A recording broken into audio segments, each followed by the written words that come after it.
Uncensored. It's time, ladies and gentlemen. Here is the podcast that is all about intellectually immature nonsense. Are a very particular set of skills. And by God, this is the BS. Uncensored. Here it is, episode 17 of the BS Uncensored. Thanks for being here. My name's Jason Bailey. Right there, that's Nikki D. Here's Nelson. That's me. You know, I was just thinking about this. I was like, I've got to. By the way, we're waiting for John Michael Higgins to join the podcast this week, which I'm very excited about. We had him on the radio show, and Art, our booker, was able to get him back so we can talk to him longer because I'm such a mark. But I was thinking about this right as we started this podcast, is that how programmed we are to think ahead more than we've ever been. I know that's like weird and out of left field, but I was looking at, because we release these on Wednesdays. So I was like, what's the date and what is upcoming, and how my brain just automatically knew to go in the upper right-hand corner of my Google Chrome to hit the all little boxy things to pull up the calendar. Mm-hmm. It's kind of like when you see a 4-year-old that masters an iPad. Right. Or younger. Or younger. Mm-hmm. I mean, think about any other time in your life earlier, like before 10 plus years, right? Mm-hmm. That your mind was programmed to do something outside of get up out of your bed and go straight to the bathroom, and you knew where the toothbrush and toothpaste was. Does that make sense? Mm-hmm. You follow me on this? Yes, like the muscle memory that's been burned in with technology at this point. It's crazy. So I kind of felt smart by doing that. Is this John Michael Higgins again?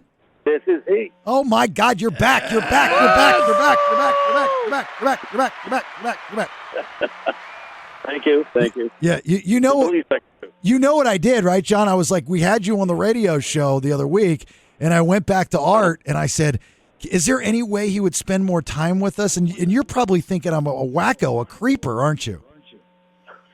Not at all. I want anybody who wants to spend more time with me is not. They're like a hero. I don't get it at home. I find this so hard to believe. Like, out of all the celebrities that I enjoy watching, that I'm a fan, like, I love you the most. I really, really do. Boy, well, that's an early Christmas present. I really appreciate it. Thank you so much. I mean, do you realize how talented and funny you are? Like, how much of a difference you make in people's lives? I mean, does that even cross your mind when you wake up in the morning? Not really, but every now and then I'm out at a grocery store or something, and someone will say, "Oh, this movie you did was really meaningful to us and our family, and we play it every day or whatever." And it really.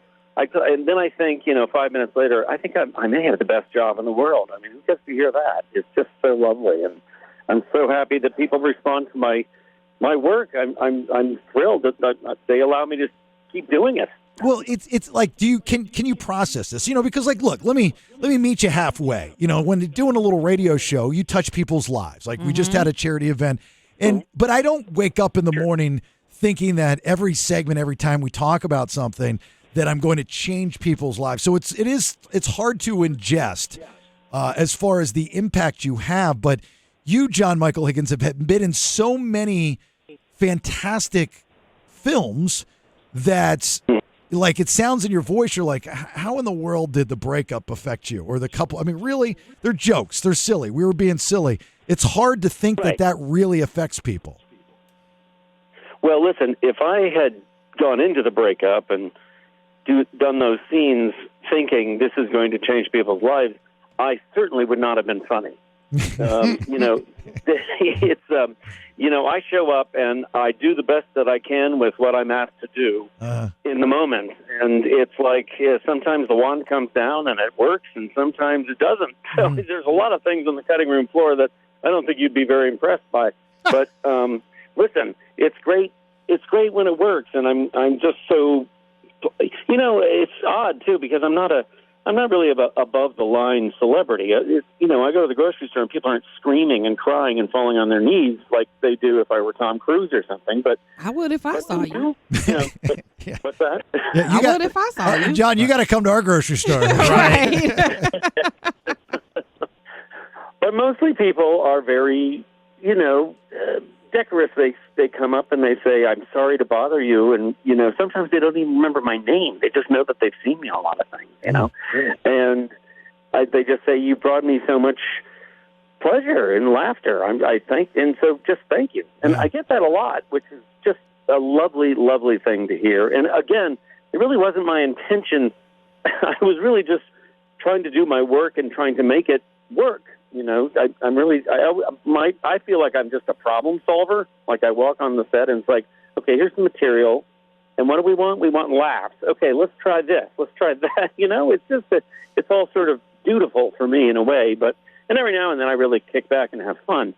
And I think in the breakup or something like that, it was an expensive movie, so they allowed a lot of time for the scene. Too much time, I think. No. 3 or 4 days or something just for that table scene, which is crazy. But, and then I can really luxuriate and try to find crazy things that might work and might not. And many of them didn't work, I can assure you.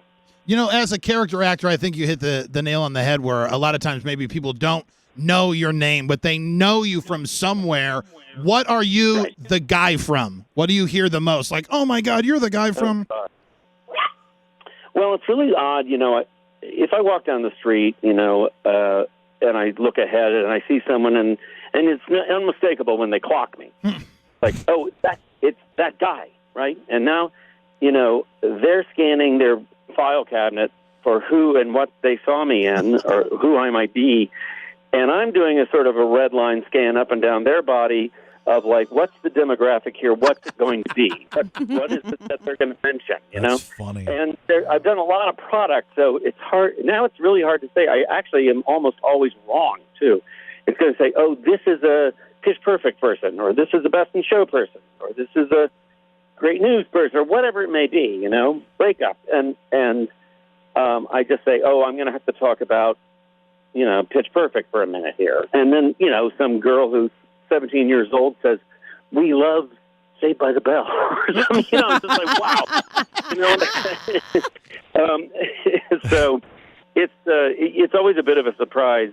In the old days, it was easy. It was just like 1 or 2 projects that really stuck out, and people really just want to talk about those. But I'm very fortunate to have a few of them after all the time I've spent in the industry. And I'm happy to talk to people about it if I'm able to in the moment. I love my fans. I would literally be nothing without them. Yeah. Go back to the very beginning, because I don't know how you got into the business, but I do know some of your earlier work was just probably bit parts like on Miami Vice back in the late 80s, and which, that was the last time that I can remember must-see TV. You would wait the Miami Vice and you'd sit there, I think it was, Friday nights, and, you'd sit around, your buddy would come over and you'd watch Miami Vice, and that was, Miami Vice was a game changer for television and Phil Collins and the MTV era and how things were cut and produced and all that kind of stuff. And so that was some of your early work before you ended up doing some other sitcoms like, going fast forward to Seinfeld and then some of the bigger motion pictures. How did that all start? Did you just say, I want to be an actor and then go for an audition and bam, you're on Vice, or what? Oh, not quite. Well, actually, you make a really good point, which is when there was must-see TV, I wouldn't have the demographic scan problem because we all watched whatever was on last night. All of them. And now it could be anything. I mean, it's just so atomized. I mean, the whole world is just all separated, and they're all in their separate bubbles of viewership. And there's no cross-pollination anymore. It's not like a water cooler thing, So it's really hard to know what people are responding to ever. But anyway, as far as my history, I was a child actor on stage for most of my career. And I was a New York stage actor for quite a long time, and then not until my 30s did I poke into film and television, and it was mostly whatever was being cast out of New York, things like Miami Vice, because that was shot in Miami, so they cast out in New York, and things like that. And then one thing led to another, and really, I think I ended up in Hollywood mostly because they cast me as David Letterman in this HBO movie called The Late Shift, and that was sort of a big thing in the industry. And so the industry people got on to me because they were actually being represented on the screen, so that they were interested in it. And then I started getting more jobs out here. What did you do from Earth to the Moon in the late 90s? That was shot at Cape Canaveral because not to toot my own horn, but I'm also in that fine motion picture that was on, I believe, HBO at the time, and it was my first acting gig, and it was actually a radio bit. I think I was in '98. I just got into radio, so I was about 3 years into the business, and they sent me over there, and I was supposed to do these call-ins for the morning show, and instead they were like, "No, we want you to be, you're going to be in it." And I was like, okay, cool. And I didn't realize it was this whole 8-10 hour process where I didn't have time to call into the morning show. They were very upset. And they gave me a walk-on part as an extra that I walked and grabbed a map and I took it to somebody. And this older extra came to me and said, "You're so lucky." I said, "Why?" "I grabbed a map." He says, "No, you don't understand. You're actually walking on camera." They're going to see you. Yeah, people will pay attention to you. Yeah. And I said, "But I don't speak." He goes, "It doesn't matter. You have a walking extra role." So I don't know if you remember that great walk and map drop, John, but that was me back in '98. I actually, mostly because I never see the things that I'm ever in. Once I walk off the set, I'm done with it. So I never really watch anything that I'm in. And but I'm sure your map drop was probably fantastic. And he's right. You actually, the good thing for you is that you actually got to do something that day. All I remember is from Earth to the Moon is that they were very long days, and it was really, it was a butt buster. It was like a 14-hour day or 15, something like that. So I do remember that. But, I don't know. I'll say this. There's an older actor said to me once, there's a line in every actor's career. On this side of the line, at the beginning of the day, you go to the DP, the director of photography, and you say, "Where do I stand to get into the shot?" And they say, "Stand over by the fireplace. It's going to be in the shot the whole time." And you go over there. And then at some point in your career, somewhere in your late 30s, early 40s, you go to the DP at the beginning of the day and you say, "Where do I stand to get out of the shot?" Because you're going to be in the coverage and you won't be able to sit down and have a Snickers bar for a long time. So, that was my first introduction to what I thought, I was trying to figure out what I wanted to do with my life. And, at that time in Orlando, on the Universal backstage lot, there was a lot of Nickelodeon being shot there before they moved it all out to LA. And so I had ins there and I was like, well, this is pretty cool. I'm going to do this. And I remember the last time I tried to give acting a try was this cattle call for a commercial. And I was in this hot hallway and I was like, I think I was too arrogant to do it. Like, you guys have to be extremely humble, especially definitely early in your career, right, John? Extremely humble and self-deprecating because you're one of 100 plus. And those days more than now because you do a lot of video send-in stuff, but you have to wait and wait and wait for most likely a no more than a yes, right? Oh, God, yes. Yeah, no, mostly no's. Yeah. That's what your life is. You wake up every day, and if you're lucky, you only get rejected once that day. And for many actors, it's 2 or 3 times a day. So it's an unusual profession that way. It's a bit like a salesman. You go, it's like selling encyclopedias. You get, 5 door slams, and then one person you got a foot in the door, So it's a tough gig, and it's hard to stay in because it's so mentally bruising. But, it's a little bit like gambling. You go, you spin the wheel, you walk up to the table, and your number comes up. And then you can't believe it, and you keep going back. And you lose, and you lose, and you lose. But, boy, was that sweet when that number came up. So that's a little bit like showbiz. Yeah. Was there anything that you really wanted as far as a part goes, auditioned for, and lost out, and it ended up being, a big to-do, like a really big film and a big part? Oh, yes, many, many of them. And luckily for me, I don't don't watch a lot of things, entertainment products, because I make them. So I don't. It's sort of the last thing I want to do is see one. Right. So I generally avoid things that I was a near miss on because it's it's too painful, and I'm an older actor now, so but it's still it never a bad review, and you don't I haven't read a review for 40 years. Smart. It's pointless. It is. You can't change it. What was one of the parts? Like, what was it? Like, give me the movie and the part. Just because I'm curious who got it. No, I can't do that because it steps on other people's toes, if you can believe it. But really, believe me, plenty of them. Well, so like a lot of times I'll hear actors say also, John, that like you don't tell the parts you've turned down because it's gauche, essentially. Really? That's right. Mm-hmm. The whole thing's a bit of a gauche. It's a gauche conversation. Mm-hmm. So not that I'm not mad at you or anything. You're asking me a reasonable question, but for actors, we just try not to do that. I was this close, and this guy didn't quite deserve it because I was right on his tail. I just don't want to say that to another actor. So I can appreciate that, but here's the thing: is I've asked that question numerous times. I must have interviewed a lot of gaucheless people. Yeah. Because a lot of people will, and I never thought of it the way that John described it. Now I feel horrible that you asked that question. Oh my God. He is absolutely right. That is, as much of a fun question for the fans. That's actually really kind of rude That's not on you. That's on the answerer. The gaucher. If they weren't gauche, as it were, they would respond like John Michael Higgins and say, "I would rather not answer." What's that? The only reason I was able to respond that way is that I was on the other side of the table more than once, where I've heard actors saying, "Oh, yeah, Michael Higgins got it," but I was, it was down to he and I, and he inched out over me because he probably knew somebody in the production department or something. And you hear that and you're like, okay, I still won, but what are we talking about? It's just not a nice conversation. Now name those people.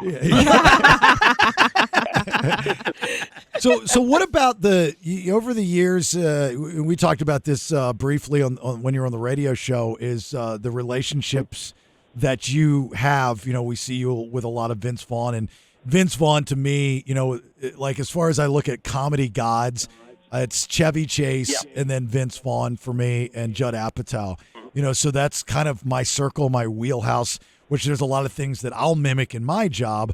The repeat of a word that you then can make funny, even if it's not a funny word. The more you repeat it, it's very funny, so on and so forth. Yeah. Which is a Vince Vaughn thing. But the relationships that you develop over the years, and you talk about going back with Letterman even, and the shows that you're on, how did that help define the rest of your career? Because you seem like a guy that gets along with everyone and has no heat with anyone. Well, that is true. That was a conscious decision on my part. There really is no reason to have heat ever, and there's no reason to be a diva ever. If you need something, there are ways to get it. And frankly, I work with the same people over and over again because, I deliver, but they like me. And it's important. And people don't like to believe it's important in the industry, particularly this cutthroat industry that I'm in, but it's true.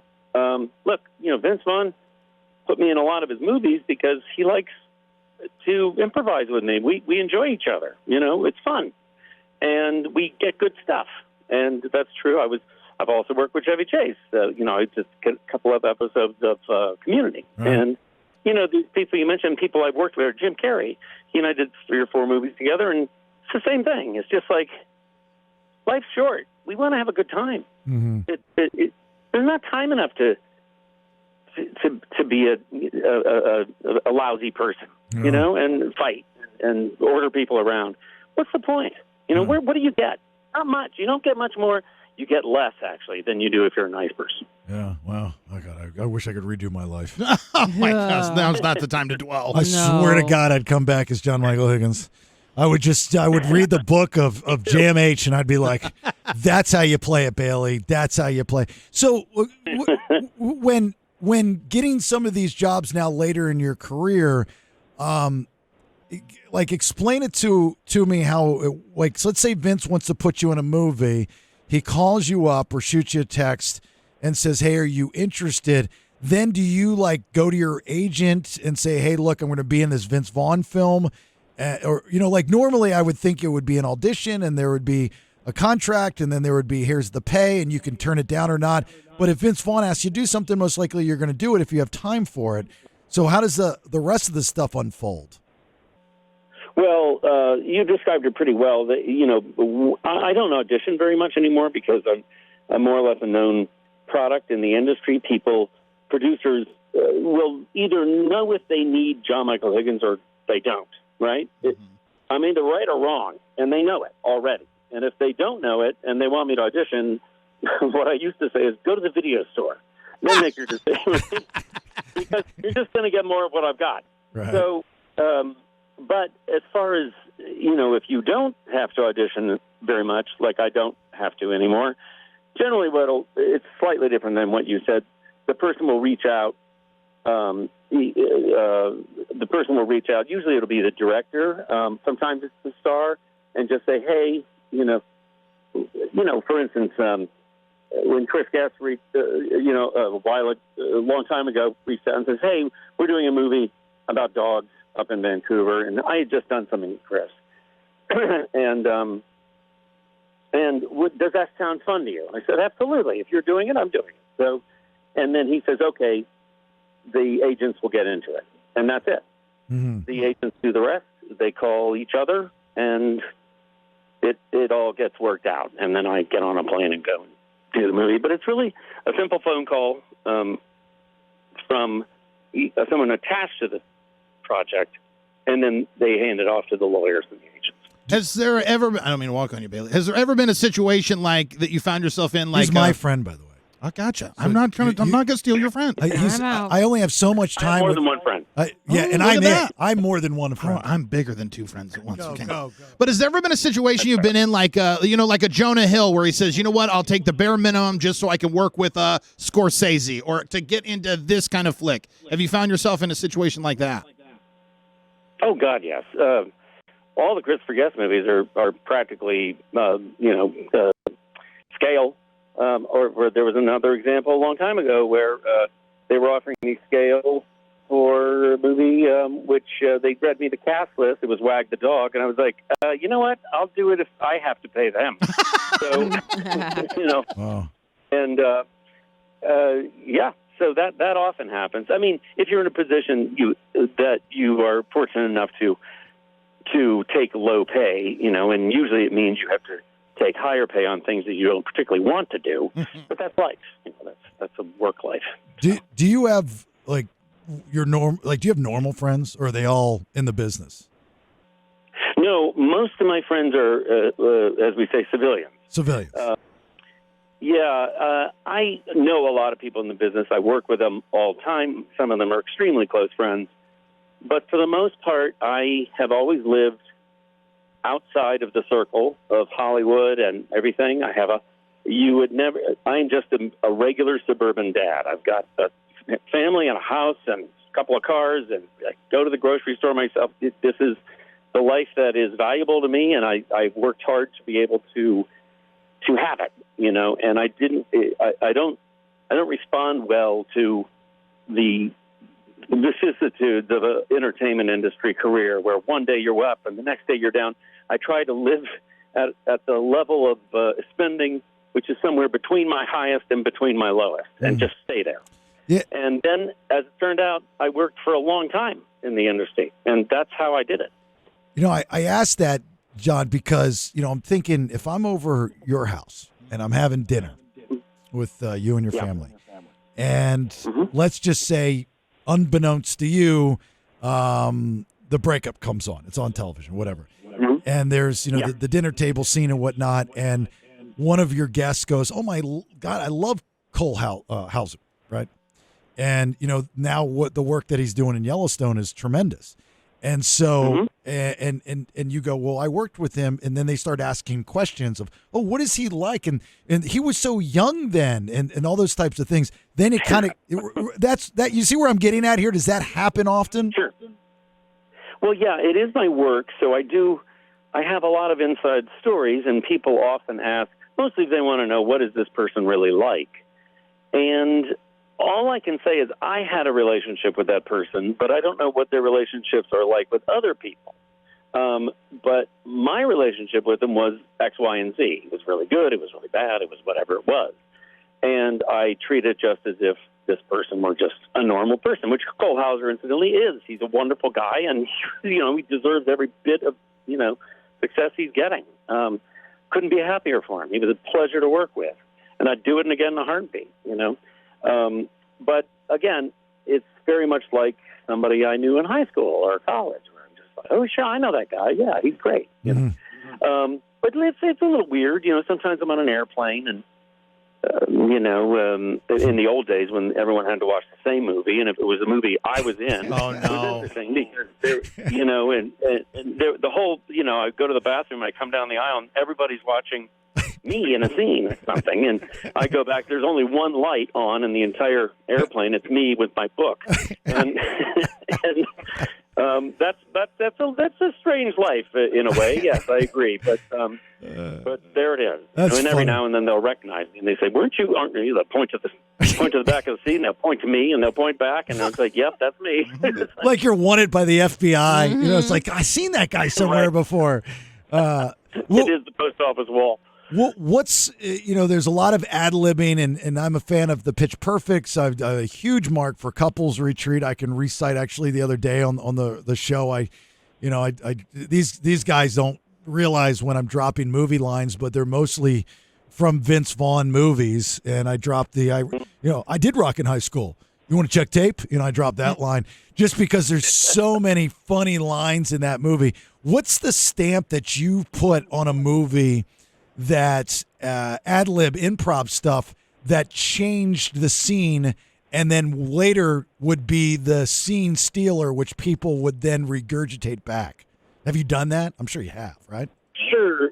Yeah, a lot of my stuff, what they end up hiring me for in the last 20 or so years is, I'm a kind of a specialist. They bring me in to do basically one big comedy set piece. Maybe I'm in 2 or 3 scenes in the movie total, but it's a comedy set piece, like in Breakup, around the table.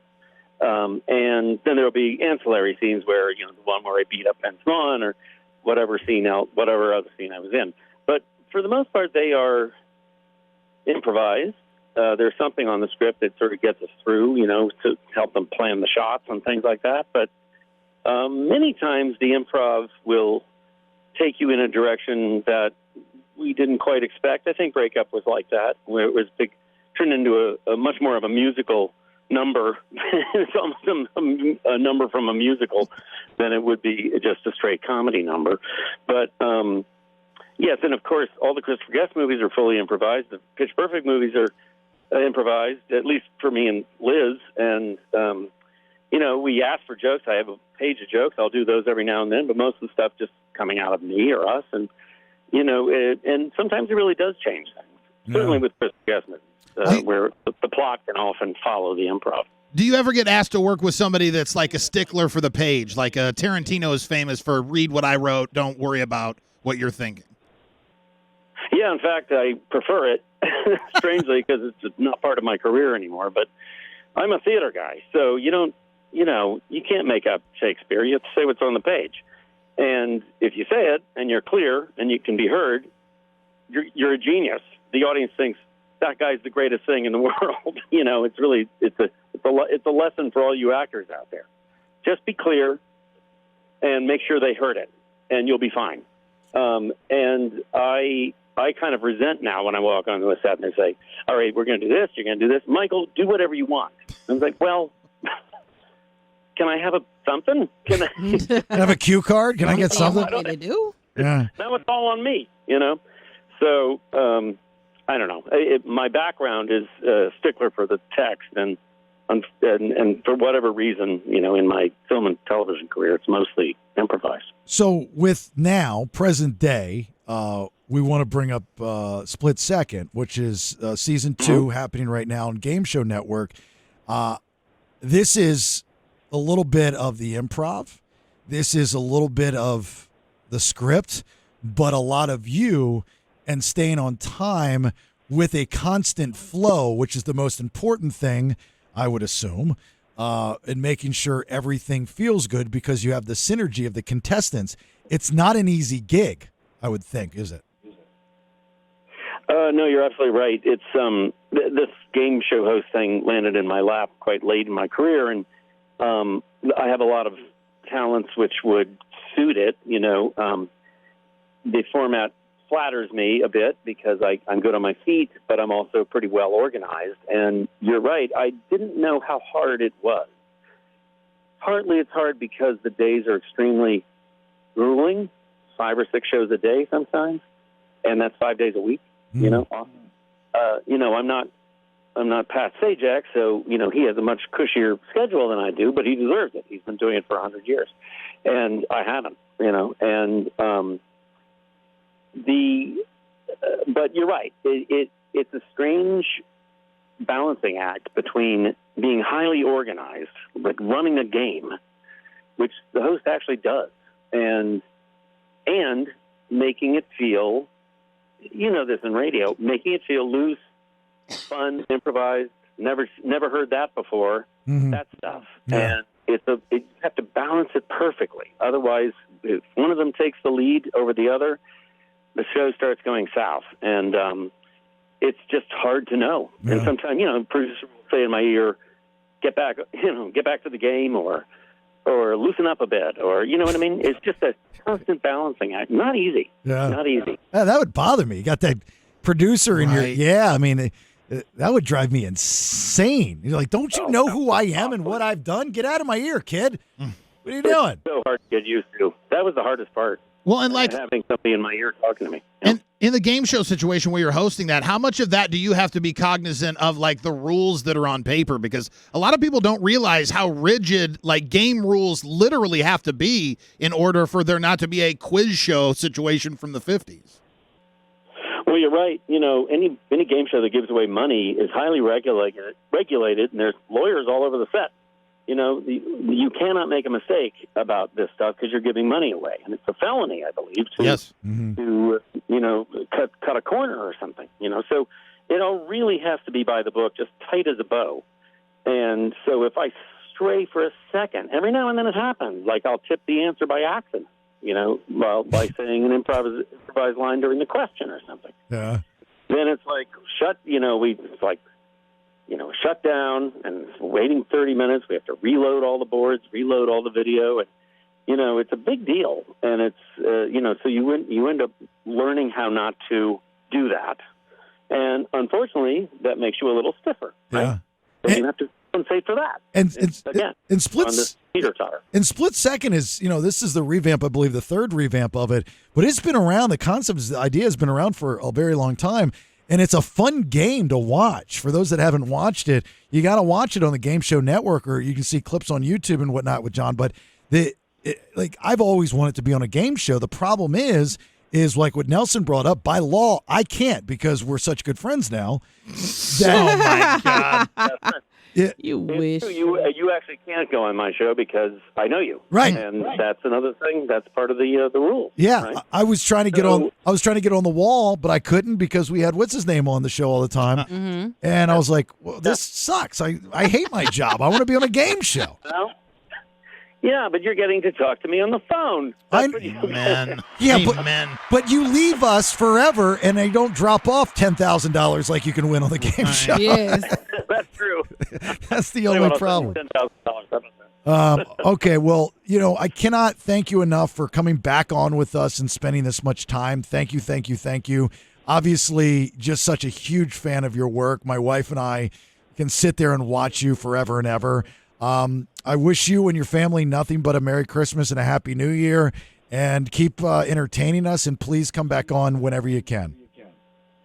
Thanks. You guys have really made my day. I'm sorry you kept me on so long. I felt like I may have been boring everybody after a while, but No, sir. No way. But I really do appreciate your compliments, and I wish all of you and everybody at the studio over there a very happy holiday. And we're the luckiest people in the world. We get to do this. Yes, sir. All right. Well, we'll talk soon. Hopefully, please remember us. And until then, be safe and God bless. You too, my friend. Thanks. See you later. John Michael Higgins, Season 2, Split Second, Game Show Network. I don't get giddy for many people. Right. And it's funny because when I do get giddy and I mark out for people, it's the response that I'll get from two peers or whomever is you mark out for the oddest people. Yeah. It's and that's not a shot to John Michael Higgins, but the oddest as far as, like you're not talking to Brad Pitt or Tom Cruise or a president or a $1 billion box office holder. Right. Right. But this is a person who you admire. You watch his stuff on repeat. Yes. So it makes sense. There's certain people that I connect with, because I'm an artistic guy. I'm a creative guy. And when you're a creative person, you find like-minded people that you admire, like I'd mentioned when we were talking, as far as styles of comedy. And to be quite honest with you, that's why I like this podcast, because, we can have these kind of conversations. I can say certain things like this that would maybe bore a radio audience, but a podcast audience would get it. It took me a long time in this business to understand what the word comedy meant. I never thought that I was good enough or funny enough to say that my radio shows were comedy, like to put that in as a definition, because when I think of, or when I thought of comedy, I thought of the best in the business, Richard Pryor, Eddie Murphy, George Carlin, that's comedy. And if you can't come close to that, you're just not funny. And then as I got older and kept doing this long enough, I realized that everybody's got a something, and it's by definition whatever that word is. So if you've heard feedback, in which I have for many years of the radio shows that I've hosted, is, that's funny. You're funny. The show's funny. That bit's funny. The whatever's funny. That's comedy. Yes. So we do a comedy entertainment, radio show. So with that being said, then you start to kind of compartmentalize the style of comedy. And to me, just not only growing up with Chevy Chase, but that sarcastic humor. Kevin Nealon was very similar. Oh, I love Kevin. And I remember asking Kevin one time, because we used to have him on all the time when I was in Tampa. He, for some reason, was always at the Improv. That's so cool. And if you want to remind me, I've got a really funny Kevin Nealon story. So I asked him, because Mr. Subliminal Man was one of my all-time favorite skits on Saturday Night Live. And Nikki, I'm sure you don't know what that is. Nope. Okay, so he would be doing, like, reading he'd be sitting at a table at a restaurant. And it was like he had Tourette's. So in the middle of a normal conversation, he would, say, I'd be like, all right, delivering Christmas, it's happening now. God, your face is ugly. And there are tons of locations and it was just so quick and witty. And I said, where did that come from? And he told me the story about him and a buddy were at a coffee shop, and I think his buddy was reading a newspaper. One of them was reading a newspaper and wasn't paying any attention to him. So he just started dropping the lines in to see if he'd pick up. To see if he'd catch him off guard. And that's where it all picked up. So that style of comedy, the quick, witty, sarcastic, almost uncomfortable, not so much being a dick, but borderline, right? Where you're still respectful and nice, but you just don't know which way to take it. Chevy Chase, Kevin Nealon, Judd Apatow, his sense of humor, I think, like all the stuff in his movies, with that Siegel and Rogan and Jonah Hill and all those, Paul Rudd, that sarcastic kind of humor is great. And then Vince Vaughn is to me currently the best, right? Because he will take a word, he will repeat that word over and over and over again, and make it funny. Somehow he makes it. Everybody's got a thing. So for those, like, you're going, what are you talking about right now? Next time you watch a Vince Vaughn movie, Wedding Crashers, Couples Retreat, something like that, he'll repeat a word. So in Couples Retreat, for example, at the end, when he starts talking about, they're going through the forest, they got to get over to the other island to find Trudy, and they're arguing. And it's Vince Vaughn, it's Jon Favreau, it's Jason Bateman, and it's Faison Love, right? And they're walking through the woods, and they're ripping each other apart about how their relationships are bad. And then he starts ripping into Jon Favreau and says, "Do you think that once you get married, everything's great. You don't have to work for it. And then he starts telling you don't want to be alone. Nobody wants to go to Applebee's by themselves. Right. Who's at Applebee's by themselves? You walk into an Applebee's, everybody's with somebody. Nobody goes to Applebee's. So the word Applebee's in itself is not funny. Over and over and over. Right. But over and over and over again, It in becomes context funny. of a relationship, it's hilarious. Yes. Fucking hilarious. And he does that really well. So the Yes. Kevin Nealon story, Yeah. he Oh, by the way, you had a Kevin Nealon story. thank you very much. Mhm. At 98 Rock in Tampa, Mhm. and we had started doing this bit for Thanksgiving called Frozen Turkey Dodgeball. And it was really, really funny. And what we would do is our studio was on the first floor, and outside the studio was like part of the parking area, the back area. And then there was a chain link fence. So we had all this, we could do stuff. Just take a wireless mic out there. And we would buy frozen turkeys, and we would dress our interns up as pilgrims and Indians. Sure. And they would have to keep their back against the chain link fence. And they would have to shuffle back and forth, making different noises. So like the Indian would be like, that kind of thing. Sure. And then we would be not far, maybe 10 yards. And we would then chuck the turkey, and listeners would call and guess out of 3 times how many times we'd hit them. Man, there's no way I would have done that. No way. One of the times we did this, That's crazy. what was his name? He was a good dude, too. Good intern. He was. You guys killed him with the frozen turkey? Forever he'll be missed. Right. Knocked him out. He was a good dude. Knocked him out. Knocked him out. It was Oh a my frozen turkey. I don't doubt that. Hit him in the awesome. back of the brainstem, knocked him out. That's Wow. Literally knocked him out. So anyway, His mom didn't call y'all? no, we didn't. Yeah, there's problems back in those days. So we were trying to piggyback off of that idea. So for Christmas, we did frozen reindeer turkey or frozen reindeer dodgeball, which we just got spare ribs, and we said they were reindeer. Oh, my goodness. And we did the same gimmick, and they would dress up like Santa's elves, helpers. And they would, sing Christmas songs as they were on the chain link fence. The great thing about the bit is when you would throw the meat and miss, you would hear the chain link fence. It hit the chain link fence. You hear, It was really a funny bit. You could probably still find this stuff on YouTube under the BS, the Buckethead Show. So I believe it's still out there. Anyway, so we were doing it, the frozen reindeer dodgeball. Kevin Nealon was coming into the studio, and we had a decent relationship with him because he'd been in numerous times. And I was only in Tampa for like 2 years because the show didn't work there. But and he came in, and I said, "Hey, do you want to participate and throw the frozen reindeer?" And I'm like winking, like it's not frozen, like it's not really a reindeer. And this was one of those moments in my career on the air where it was just so awkward and uncomfortable. He pauses. It sounds like this. And he looks up at me. This is all live on the air. And he goes, Buckethead, thank you, but I'm going to pass because I'm a vegetarian. Oh, no. He wants nothing to do with ribs. Dang. I'm like, all right, my bad. Sorry. They're like, we're going to shut down I think that was the last time we ever did it.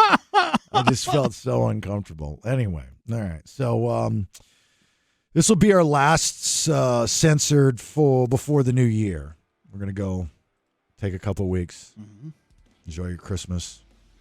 Nikki, back to Georgia. Yep. Beating up her sister, if you've heard on the radio show. Hopefully not. She's Hopefully really in she your just head. complies. She's really in your head. No, she's not. You got it out today. Nelson. Sister's in her head. Yes. Yeah. Why would you just quickly agree to that? Because she's there, man. She's living rent-free there now. Rent-free. Whatever. I'm interested to find out how effective your mother is at diverting your plan. I already know what she wants to do. She's going to ask me to wait until after Christmas because she wants my sister to come to her house. Do you want me to prove to you that your sister's in your head? How? Because I just said that, and you said today when this is going to air 2 weeks from now. Yeah. But you just said it's going to air 2 weeks from now. Correct. But you're so not. they know that we're talking about it today. No, that's not. You can't fight this one. Sorry. Okay. Well, you It's- said we're going to be doing this right before the holidays. Sometimes you just got to take a step back and go, she's living there. You got. I'm not going to agree with you guys. it's okay though. That's the thing. Is like you need to hear this. Pull that down for a second. You need to hear this stuff. Like if you don't see it, other people see it. That's what I'm saying. Is that she's there. You have to evict her not only from your apartment. By the way, if you don't know the story, Nikki's sister back in Georgia is living at her apartment. And the deal was she's supposed to be paying rent and utilities, and she's not doing those things. So Nikki's got to go back, to enjoy the holidays, which she was planning on doing anyway, from Sacramento. But now she's got to go evict her sister, and it's not like a legal thing. Like she's literally going to grab her and throw her out. So drama. It's a lot of drama. But like she's there. You can see the difference in your the last couple days when you first told us. She's there. She's living rent-free in your head and rent-free in your apartment. She's Yes! Oh my God! Oh man, That's awesome. But if you don't allow people to tell you these things, she'll continue to camp out. Inspire her. Yeah, so you're like Inspire her. you're fighting and you even know it. Like you're fighting what you already know. And you know it. You're too smart for that. I like fighting the fight. You're fighting yourself though. You're beating yourself up. You're literally taking your fist and go. So you got to snap out of it. Like you can see the body language. You're not interested in this. Because all you're thinking about is this. You're thinking about your situation. You're not in the moment right now. You're not in this moment. Your head is in a different place. Bring her into the moment. I'm in the moment. I'm listening. You are everything the farthest. you said. You are the farthest from in the moment right now. Okay, Nelson, well, I'm not in the moment. Neff. Let him inspire you. Neff. Inspire. I agree. Enough is enough. Now it's time for inspiration. Was that why you're playing this music for the last hour? All right. He has to get in the moment.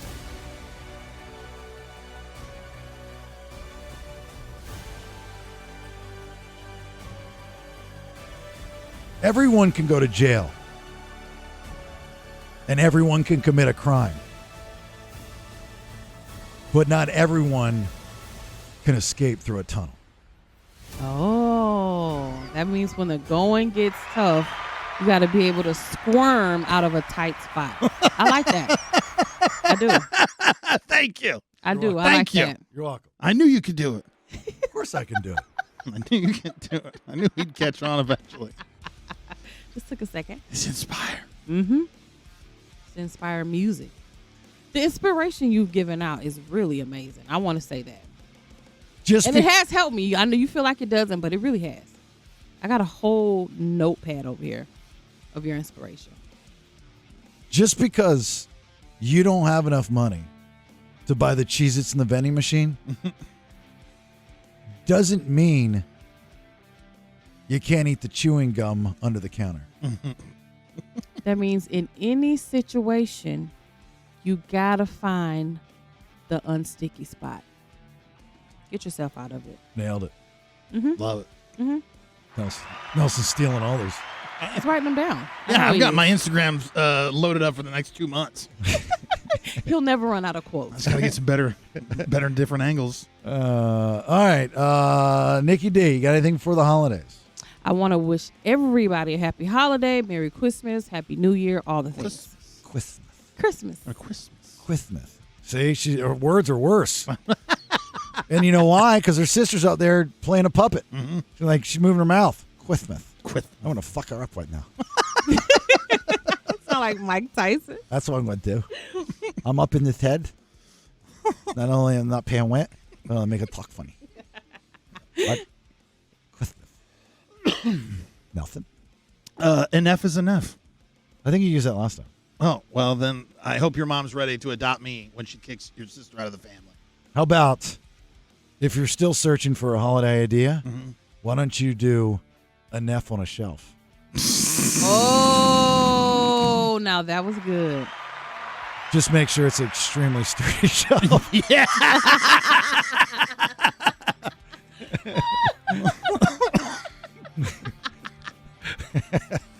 You might want to use your deck. You okay? Yeah, I don't think he's okay. Oh, cool. He's almost out of it. We're finally going to get that heart attack before he leaves. Oh, my God, right. And on the air, too. All right, look, as we finish up 2023, thanks so much for the continued support with the podcast. I know this has been an interesting year, right, for all of us. You two peers, you OT2 peers that followed us to California, and those from Florida, and our new, listeners here in California. So it's been a year. So from the bottom of my heart, thank you so much for the continued support. We'll continue to evolve and continue to do our best to entertain, and you continue to follow us. We're not going anywhere, right? One way, shape, form, or fashion, we're going to continue to do this if you allow us to do it. So please have a great and safe holiday, great Christmas with your family, a great New Year, and 2024, here we come, all right? Give us a like, share, follow on social at Listen to the BS, please, on the YouTube at The Bailey Show. If you can, listen to the radio program on 98 Rock, on the Odyssey app or thebaileyshow.com, or on any app that you get your podcast, because you can only stream it from the Odyssey app, all right? Have yourself a great, safe rest of your week and a great, safe holiday. We will talk to you in 2024. Bye! Get off my lawn! It's old man Kevin, and the BS is done for right now. Please share, like, and support. TheBaileyShow.com. Now, get out of here.